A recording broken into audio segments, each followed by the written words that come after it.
guys, real quick, if you want to see how I got this look, then I'll link to it down below, and it is the Get Ready With Me look that I recently did. Now, onto the actual video. I am doing the perfect palette tag. I love doing tags when they come out, and this one seemed right up my alley because I love eyeshadow palettes and everything to do with those, and basically you say like your favorites, your most used, your most neglected, that kind of thing. And I literally just pulled out my palette drawer from my storage along with my 4 palettes that I keep like on my makeup storage. So literally I just have all my palettes in front of me ready to be shown for this tag. So let's just dive right in. The first question is best packaging. I would have to say that is really difficult. This is already a really difficult tag. Okay, creativity-wise, it goes between these. Because the Mally palette is really, really pretty, obviously. I mean, the Reptile purple is my favorite color. But Urban Decay, I mean, look at this. All their palettes are, like, crazy in depth. This is the Show Pony palette from years ago. And, I mean, it's just, like, so colorful, so different looking. So, I gotta give it to Urban Decay. Best color payoff. That's not nice. I mean, that's really, really difficult. I mean, BH Party Girl has really great color payoff, and it's affordable.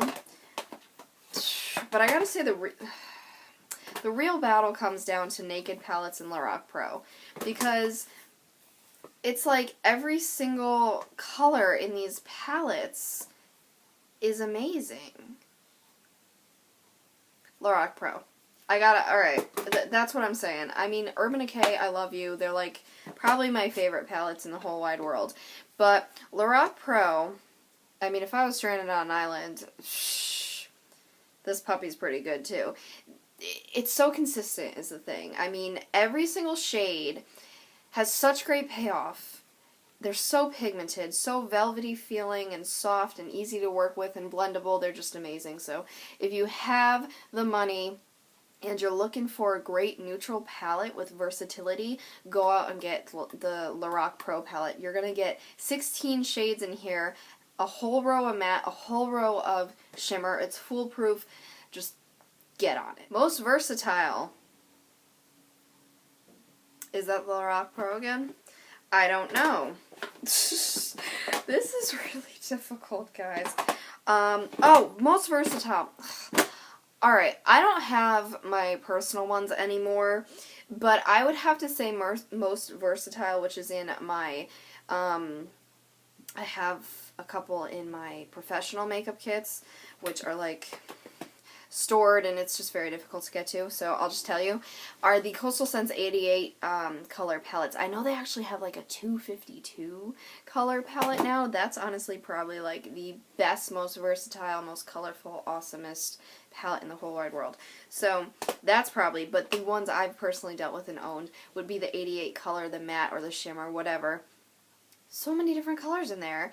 So pigmented. It's great. It's great. Best for traveling. Okay. That would be Naked too. It's funny because I took my MAC palette with me the last time I traveled, which was for me and Dylan's 3rd anniversary in July. And it was like this. And it's just so annoying because it broke, so I have to keep the rubber band around it because this was before they made awesome clear magnetic ones. So yeah, not the best idea. Naked 2 by Urban Decay is hands down the best to travel with because look at it. It actually snaps shut. And it's like hard and it's, you know, like the Naked one is magnetic, is flimsier. I mean, I love that you can like fold it back like that, but travel-wise, Naked 2 is the way to go. It doesn't fold back as nicely, but it still has that great range of neutrals to get you through like whatever your trip is, and this probably will not break as long as you closed it the right way. So, yeah, definitely Naked 2. Biggest regret? That would probably be this one. This is a Jessie's Girl Baked Powder Eyeshadow Collection palette. It has 9 shadows, which look awesome. And they are pigmented, and it was $4 at Ocean State Job Lot, and I saw it and had to have it just because they looked so cool, and I had nothing like that in my collection. Well, I've never used these. I don't even know if I've swatched them. I feel shame because I've never used these, and that's really bad. I mean, yes, it was cheap, but still, I got this basically for nothing. So I'm actually thinking maybe after this I'll do a blog post on it, maybe with some swatches and a more in-depth review on it, just so I actually get some use out of it and maybe help you guys. So let me know if you actually would want to see a blog post on this. But yeah, that's just so bad. Best color names has to go to Urban Decay as a whole. I mean, the Show Pony palette, we got Snatch, Mildew, Flash, Painkiller, Smog, Toasted. It's pretty bad, I know. Naked 2, Naked 1, I mean, you name it, they have some pretty, actually, bad names. I mean, they got some, like, bad names. Not the greatest, and I know Naked 3 is actually kind of worse. But, you know, you got Half Baked, Smog. Oh my god, I already had Smog. And Toasted. That shows you how much I use the Show Pony palette. Now I have Smog and Toasted twice, and I never even knew it. And those were the two I used the most in this Show Pony palette, because they're the most neutral. And now they're in the Naked palette, and I didn't even know until right now. That's crazy. Anyways, get it. Naked palettes and Urban Decay as a whole, just crazy names. Least used, that would be the Jessie's Girl palette. 0 times kind of beats all, I would say. But other than that, maybe a couple others that I really don't use. I depotted a long time ago my NYX Trios and put them in a MAC palette. And it's like ever since then I totally forget they're there, so I don't really use them. And then, like I was just referring to, I like never used this Urban Decay Show Pony palette.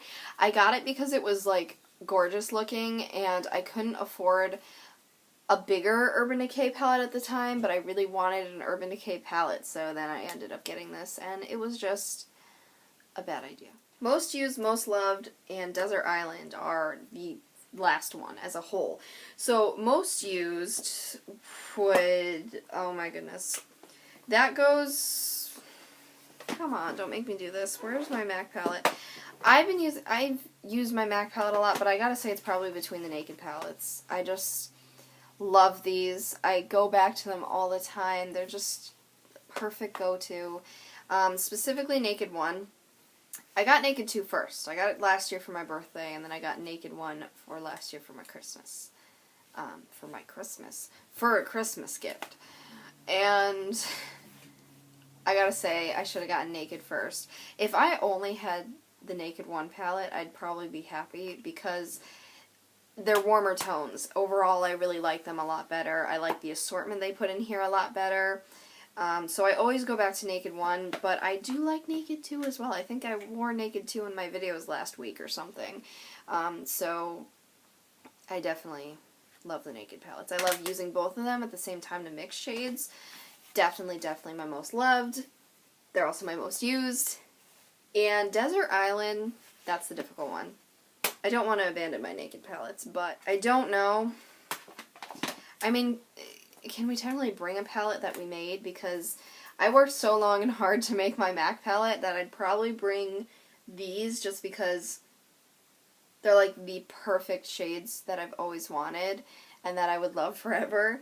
So maybe my MAC palette, but I do love my Naked palettes.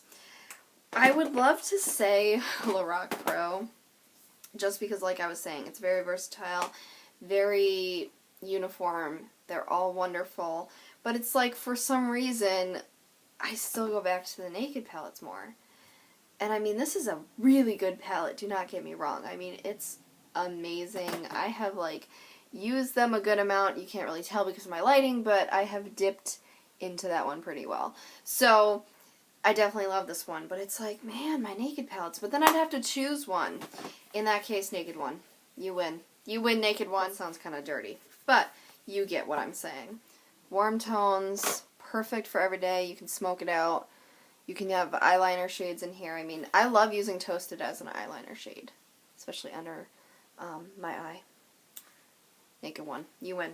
Alright, so that is the perfect palette tag. I thought it was a lot of fun, and, you know, with my lovely drawer of palettes, and I mean, that's how much they mean to me. I didn't even mention all my palettes. I mean, you know what, I should probably get rid of the palettes that I didn't even mention, because that's how much they mean to me. These e.l.f. palettes, these are old, these are years old, and I mean, they're really good, but I never use them. It's like, if I never reach for them and they're old, like, why keep them? All these lip colors are probably drying out. Like, what the heck am I doing with my life? That's kind of dramatic, I know. But anyways, so I hope you guys enjoyed this video, and check out more of my tags, because I love doing these. So I have a whole playlist for tag videos, actually. I try to make playlists for everything. Reviews, tutorials, tags, dollar deals, empties, all that kind of stuff. So anyways, I hope you guys enjoyed this video. I tag anyone who wants to do this because I don't discriminate. I love seeing everybody's reaction to tags, because it just shows how individual we all are, while still loving the same things. So I hope you guys enjoyed this for like the 5th time, and I will see you in my next video, guys. Bye.